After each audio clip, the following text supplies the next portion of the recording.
Oke geng, kali ini kita akan bahas mengenai penggantian kampas kopling set ya geng. Ini di Avanza 2015 geng. Ini terjadi masalah koplingnya selip parah geng, sehingga perlu diganti untuk sistem koplingnya geng. Kemungkinan untuk kampas kopling, diafragma dan juga rilis bearingnya akan kita ganti geng, biar nanti bisa sempurna geng. Oke, langsung saja kita kerjakan ya. Kita bongkar untuk poros propeller ya. Bongkar untuk poros propeller seperti ini, dan juga untuk mounting-mountingnya kita lepaskan, atau cross membernya kita lepaskan. Kemudian lanjut kita lepas baut-baut yang lain. Ini kita juga lepaskan untuk stabilizer linknya, kita lepaskan untuk memudahkan proses menurunkan transmisinya. Jangan lupa kita juga lepas untuk baut-baut pada mountingnya ya geng ya. Kemudian juga kita lepas untuk soket-soket yang menyangkut atau yang terpasang pada transmisi. Ini kita lepas untuk mountingnya geng. Ini kita lepas menggunakan impact biar mudah. Ini kita lepas semua bautnya untuk mountingnya geng. Jadi kita gunakan impact ya geng, biar nanti lebih mudah untuk melepasnya. Ini kita lepas bagian sini juga. Kalau tidak sampai untuk kunci shocknya, kita pakai sambungan ya geng. Sambung, kita lepaskan, kita pakai impact screwdriver ya geng, atau air impact geng, biar mudah geng. Kalau sudah, nanti kita akan lepaskan ini mountingnya geng. Ini kita tinggal tarik saja seperti ini. Nah, ini dia penampakan untuk mountingnya. Oke, kalau sudah, lanjut kita buka untuk penutup atau cover mesinnya ya geng. Kita lepaskan untuk cover mesinnya. Baut 10 ini geng, kita lepas semuanya pelan-pelan supaya nanti lebih mudah kita mengerjakannya. Jadi kalau sudah terbuka semua, nanti akan lebih mudah untuk mengerjakannya. Nah, ini baut 10 geng, kita buka juga pakai impact, pakai torsi yang kecil ya geng. Torsi pakai 2 saja cukup, di angka 2. Ini kita buka.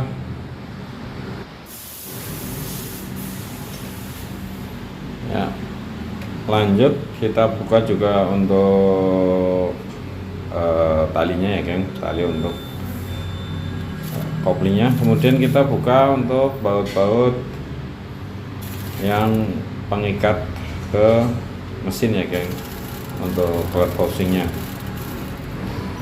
Ini kita menggunakan impact. Ini yang ukuran 14 kita lepas dulu, termasuk yang bagian atas ya geng. Yang bagian atas ini kita buka dari belakang ya geng. Jadi pakai kunci shock, kemudian kita sambung yang panjang sampai ke belakang sini. Nah, ini kalau nggak kuat, kita buka menggunakan pipa ya geng. Ini tadi menggunakan impact tidak kuat, sehingga perlu kita buka menggunakan pipa. Kemudian kalau sudah terbuka, kita tinggal lanjutkan menggunakan impact lagi geng. Nah, biar lebih cepat geng. Buka seperti ini ya. Jadi pelan-pelan semua kita harus lakukan dengan teliti ya geng. Nah, kemudian kita pindah lagi, kita buka semua nanti untuk baut-baut yang ada di atas. Kalau sudah, kita juga buka baut bagian samping ya geng. Ini baut pengikat untuk starter, motor starter geng. Nah, motor starter kita buka ini menggunakan kunci ukuran 14 mili, kunci kepala 14 mili, kita pakai impact. Ini agak susah ya geng, ini karena memang kemungkinan belum pernah dibongkar nih ya. Buka pelan-pelan ya. Kalau sudah, tinggal kita lepaskan dari bagian depannya ya. bagian depan. Dan juga kita lanjutkan untuk kita buka baut-baut yang di bagian atas. Kita lanjutkan lagi untuk baut yang di bagian atas ya geng, yang ukuran 17 geng. Ini tetap menggunakan sambungan yang panjang ini geng, jadi pakai 2 atau 3 sambungan ya. Ini juga tips ya, jadi kita perlu untuk tarik ke bawah untuk transmisinya ya. Tarik ke bawah transmisi supaya ada ruangan di atas transmisi untuk memudahkan kita memasukkan kunci shocknya. Kita lanjutkan lagi untuk membongkar bagian atas. Ini agak sulit ya, perlu ketekunan. Maka disarankan untuk membongkar transmisi, untuk bongkar pasang transmisi diusahakan menggunakan car lift ya geng, supaya lebih mudah. Kalau tidak menggunakan car lift kita akan kesulitan. Kita lanjut menggunakan impact, kita kendorkan bautnya.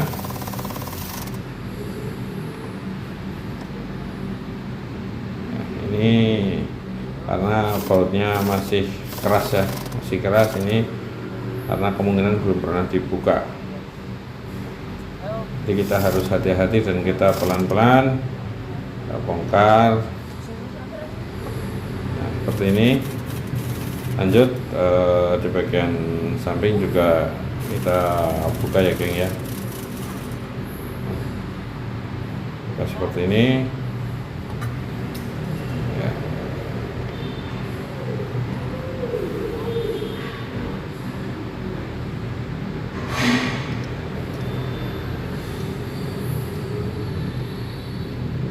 Kalau untuk bagian yang panjang perlu kita sambung ya geng ya. Sambung. Bagian samping kiri kita buka, gunakan impact pelan-pelan.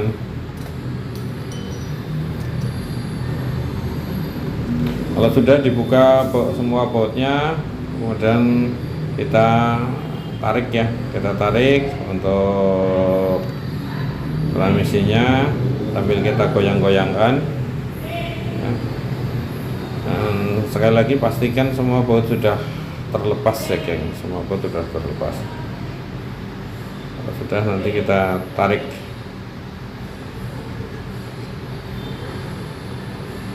Kalau memang perlu bantuan kita pakai bantuan ya geng ya. Ini kita gunakan untuk stand transmisi ya, untuk menopang transmisi supaya tenaga yang kita gunakan tidak terforsir ya. Kita menggunakan alat atau jig ya, penahan seperti ini, dan jack stand, tapi yang bisa di setel atau jack stand hidrolik seperti itu ya, atau dongkrak transmisi, ada yang menyebutnya seperti itu untuk memudahkan. Lanjut kita angkat mobilnya untuk mengeluarkan transmisinya geng.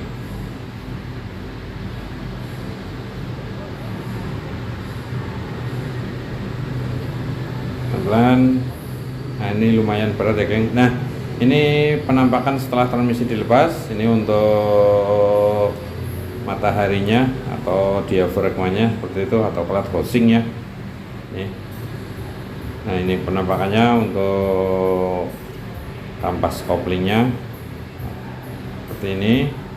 Ini udah lumayan tipis ya. Kemudian nih lihat, nah, udah terkikis. Kemudian juga untuk blindesnya atau pressure plate-nya seperti itu udah terbakar ya geng. Ini yang menyebabkan slip. Kemudian juga bagian yang bersinggungan dengan release bearing atau bekas diafragmanya ini juga sudah aus nih geng. Jadi bekas diafragma ini nanti berhubungan dengan release bearing. Ini untuk release bearingnya seperti ini.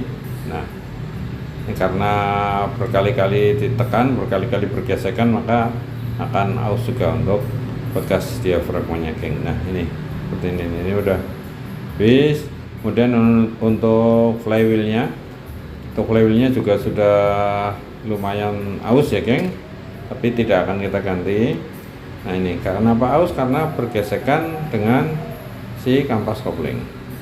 seperti ini. Jadi kira-kira rangkanya seperti itu ya, rangkanya seperti itu. Jadi bergesekan dengan kampas koplingnya ini.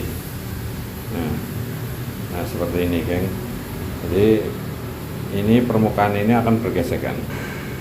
Nah ini kebetulan sudah agak gosong ya geng, karena kemungkinan ini adalah dari pemakaian geng. Ini untuk rilis bearingnya juga nanti akan kita ganti sekalian untuk rilis bearingnya, supaya apa? Supaya nanti tidak mindo gawe ini. Oke, kita cek sekalian untuk seal poros engkolnya. Ini kebetulan sudah bocor ya, sudah bocor. Nanti kita ganti sekalian untuk seal poros engkolnya geng. Oke, lanjut kita bersihkan untuk transmisinya. Ini kalau orang bengkel nyebut kepala babinya ini udah kotor nih geng, kita bersihkan ya geng. Ini tadi kena ceceran oli dari seal poros engkolnya, kemudian juga dari serbuk-serbuk ampas kopling. Nah ini sudah kita belikan untuk komponen-komponennya. Ini Daihatsu genuine part ya. Ini kita belikan 4 komponen ya. Ini untuk apa namanya, bekas diafragmanya, kemudian ini untuk kampas koplingnya seperti ini. Nih yang baru seperti ini. Ini juga sama, Daihatsu genuine part dengan kode seperti ini ya, kodenya. Ini untuk all new Avanza, all new Xenia sama ya. Kemudian ini untuk rilis bearingnya juga kita ganti. Untuk rilis bearingnya juga sama, Daihatsu genuine part. Nah, nanti akan kita pasang ya geng. Kemudian nanti juga akan kita ganti juga untuk seal poros engkolnya. Oke lanjut, nah, kita pasang untuk flywheelnya. Kita pasang untuk flywheelnya, baut flywheel kita kencangkan menggunakan air impact ya, menggunakan air impact seperti ini. Usahakan menyilang geng, usahakan menyilang. Dan nanti setelah kita menggunakan impact juga akan kita lakukan pengencangan menggunakan kunci momen seperti ini. Nah, kita kencangkan menggunakan kunci momen seperti ini. Nah, supaya apa? Supaya kekencangannya rata geng. Nanti kita tahan ya, untuk ring gearnya ditahan supaya nggak berputar. Di bagian ring gearnya yang ditahan ya, supaya nggak berputar. Kemudian kita kasih momen pada baut-bautnya supaya kekencangannya rata. Kalau sudah, kita lanjutkan untuk ngecek lagi ya, dicek semuanya, karena ini posisinya vital di dalam. Kalau ada yang kendor ini bisa repot ya, nanti harus bongkar lagi atau karena timbul bunyi-bunyian dan juga bisa menyebabkan getaran. Oke lanjut, kita pasang untuk diafragmanya, coklat housingnya atau blindesnya ya, seperti ini. Nah, kalau punya center clutch kita usahakan pakai center clutch ya geng, untuk memposisikan plat koplingnya atau kampas koplingnya berada benar-benar center ya geng. Karena ini kita nggak punya, kita pakai as seperti ini geng, pakai as.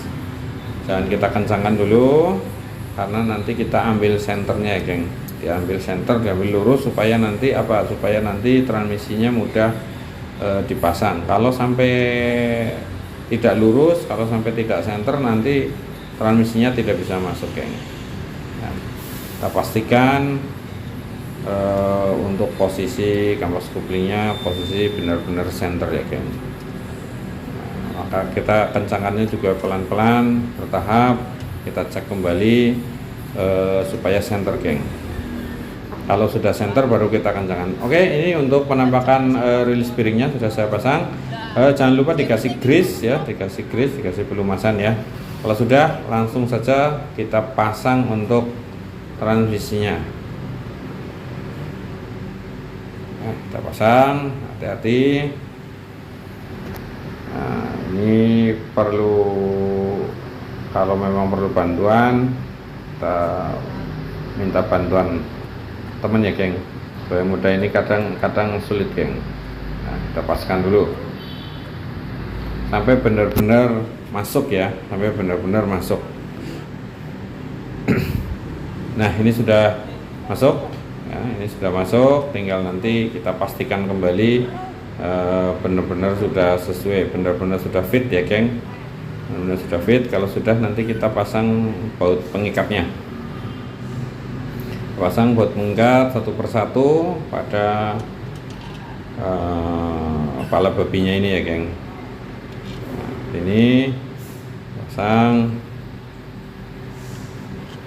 Jangan lupa bautnya juga dilumasi ya geng, supaya nanti tidak terjadi seret. Kalau sudah, kita kencangkan menggunakan impact ya, menggunakan air impact, kita kencangkan satu persatu ya, sebisa mungkin dibuat menyilang kalau memang memungkinkan untuk bisa menyilang. Ini kita pastikan dragnya sudah benar dulu, baru kita kencangkan menggunakan air impact supaya nanti tidak terjadi selek, pada bautnya ya geng ya. Kita lakukan semuanya pengencangannya, baik di samping, di bagian atas maupun bagian bawah, kita pasang semuanya bautnya geng, dan kita kencangkan, kita pastikan kencang geng. Kemudian lanjut kita pasang untuk soket-soketnya. Kita pasang untuk soket-soketnya. Ini soket gigi mundur, soket kecepatan, kita pasang ya geng. Ini jangan sampai lupa, karena nanti kalau lupa nanti kesulitan ya. Kita pastikan untuk speed sensor, soket speed sensor dan soket untuk gigi mundurnya sudah terpasang. Kita cek kembali apakah sudah benar-benar terpasang dengan baik. Kalau sudah, kita rakit kembali untuk stabilizer linknya ya geng, yang tadi kita lepaskan. Kalau sudah, kita juga pasang ini untuk mountingnya geng. Kemudian kita pasang propeller, ini pasang poros propellernya, dan kita pastikan bautnya benar-benar terpasang dengan baik ya geng. Selanjutnya kita pasang mekanisme pemindah giginya ya geng, dan juga untuk kabel koplingnya. Demikian tadi cara penggantian kampas kopling di Avanza 2015 ya geng. Mudah-mudahan bermanfaat. Sampai jumpa di video selanjutnya geng.